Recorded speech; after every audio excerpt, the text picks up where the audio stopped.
আজ সকালে মাঠে গেছিলাম, দেখি আমাদের পটল গাছে জল দেয়া হচ্ছে। এটাকে আমরা চেম্বার বলে থাকি। তোমাদের আগের একটা ভিডিও দেখিয়েছিলাম।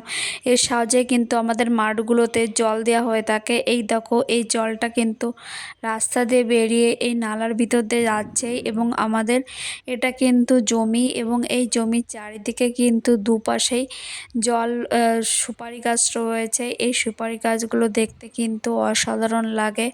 আর পাশেই দেখতে পাচ্ছ এই জমিটাতে কিন্তু শশা লাগানো হবে। এই দেখো, এখানে একটা কাঠ পড়ে রয়েছে। এই কাঠটা কিন্তু বাড়িতে নিয়ে আসা হবে জ্বালানির জন্য গাছটা। আর দেখতে পাচ্ছ জলটা কিন্তু কতটা সুন্দর লাগছে দেখতে। তারপর সুপারি গাছ দেখতে দুর্দান্ত লাগছে।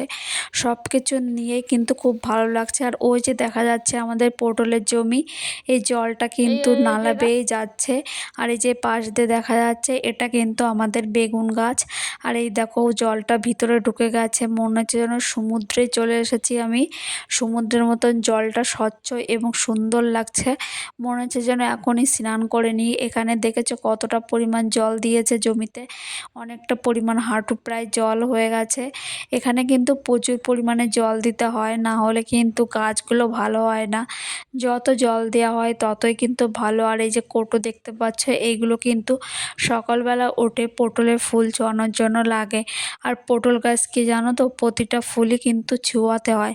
তোমাদের একটা ভিডিওতে আমি সেটা দেখাবো, পটলের ফুল কি করে ছোঁয়ানো হয় এবং পটল কি করে হচ্ছে, খুবই কষ্ট হয়।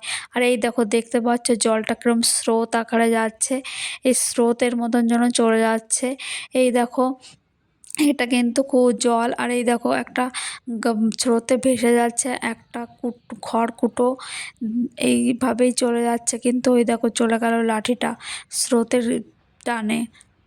এই দেখো এই সাইডটা কিন্তু এখনো জল দেওয়া হয়নি, জল দেবে। এটাই কিন্তু আস্তে আস্তে যাবে ওদিকে। ওই দেখো জলটা কীরকম বাঁধ ভেঙে চলে যাচ্ছে ভিতরের দিকে।